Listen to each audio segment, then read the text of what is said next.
Esto es Imagen Empresarial. Esta mañana le agradezco mucho a José Medina Mora, presidente de la Coparmex, que tome la comunicación. Estimado José, ¿cómo estás? Buenos días. Muy buenos días, Rodrigo. Qué gusto saludarte. Me imagino que has dormido poco, te he escuchado por todos lados. José, ¿cómo ves como presidente de la Coparmex pues el resultado y sobre todo lo que hemos observado en la reacción de los mercados? Sí, bueno, de alguna manera en la construcción de escenarios se veía un escenario posible, la victoria de Claudia Sheinbaum. No se esperaba con esa diferencia y menos este resultado en el Congreso, en donde pues aparentemente todavía con resultados preliminares tiene mayoría calificada en la Cámara de Diputados y hacen falta 4 senadores para tener esa mayoría calificada en el Senado.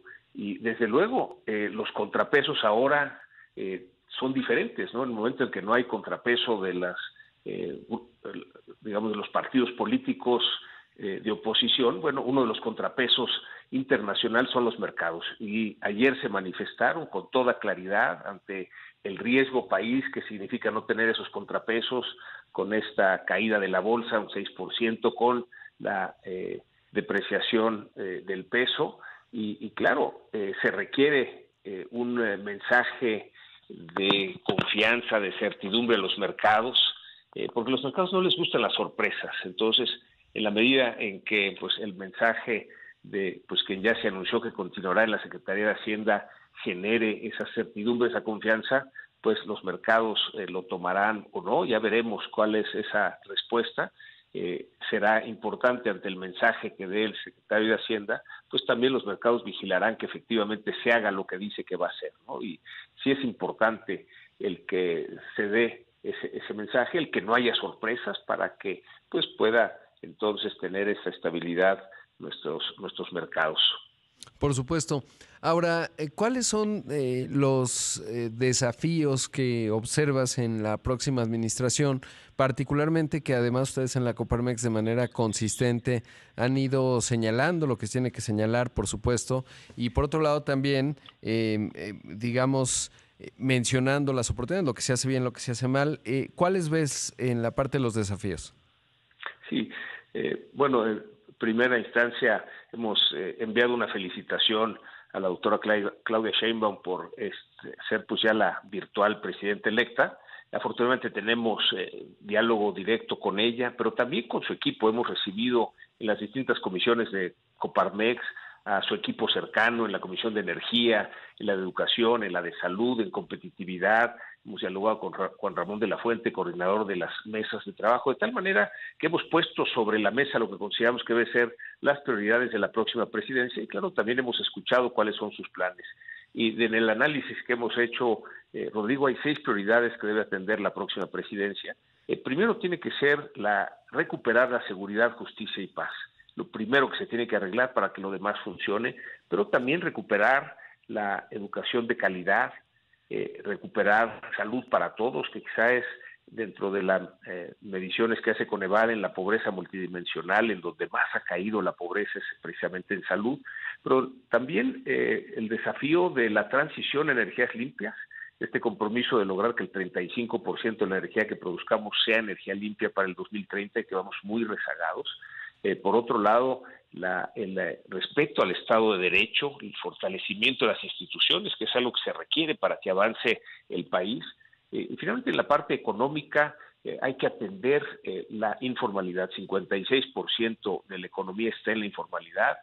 Nos preocupa, Rodrigo, porque allí es donde se pagan los salarios más bajos. Además, no tiene seguridad social el que trabaja en la informalidad.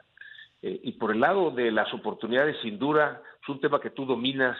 La relocalización o nearshoring es una de esas oportunidades, Rodrigo, que pasa cada 100 años, pero que si no hacemos lo que nos corresponde pasará de frente y nos parece que son 3 las variables que hay que ajustar para aprovechar el nearshoring, que es precisamente la de seguridad, justicia y paz, el respeto al Estado de Derecho, es decir, ofrecer certidumbre jurídica para la inversión y desde luego que haya suficiente energía, sobre todo energía limpia. Si logramos corregir esas 3 variables, llegarán las inversiones mucho más de lo que ha llegado, porque casi todo lo que ha llegado inversión extranjera directa, se refiere a reinversión de utilidades, es poca la inversión fresca, pero ahí está lista, quiere llegar a México, pero tenemos que corregir esas tres variables.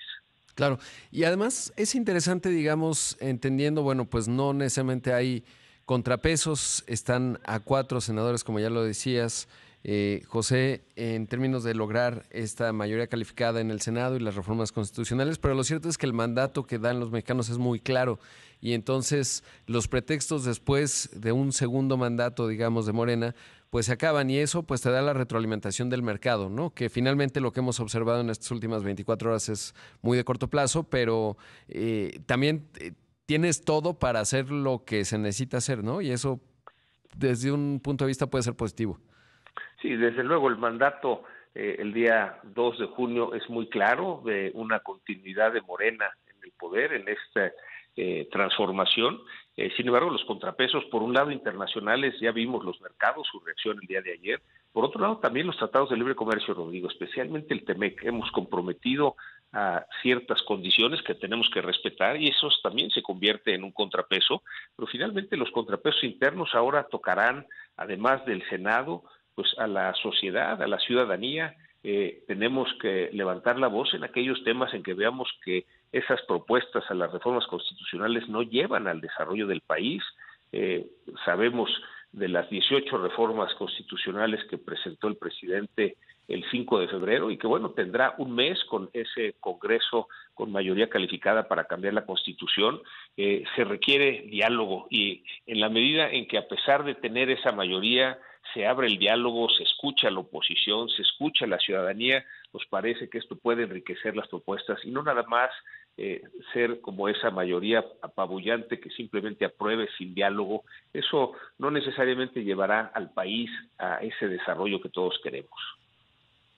Pues, estimado José, te mando un abrazo. Como siempre, seguimos muy pendientes pues de lo que van expresando ustedes en Coparmex. Entramos en una nueva fase, como bien mencionas, pues quedará un mes allí en septiembre que será clave, pero bueno, pues creo que los controles externos vía los mercados, por supuesto el TEMEC, etcétera, pues son diques también en ese sentido, en términos digamos, de iniciativas un tanto improvisadas o no, ya lo veremos. Y bueno, pues los mensajes que son bien importantes de los dos jugadores esenciales que son la virtual presidenta electa y el presidente de la República en función de esta etapa delicada por la que atraviesa México y bueno, pues después de un proceso electoral en donde los números son clarísimos. Gracias, José. Gracias a ti, un fuerte abrazo, Rodrigo, y un saludo a toda tu audiencia. Un abrazo fuerte para ti. Ahí escuchamos a José Medina Mora, presidente de la Coparmex.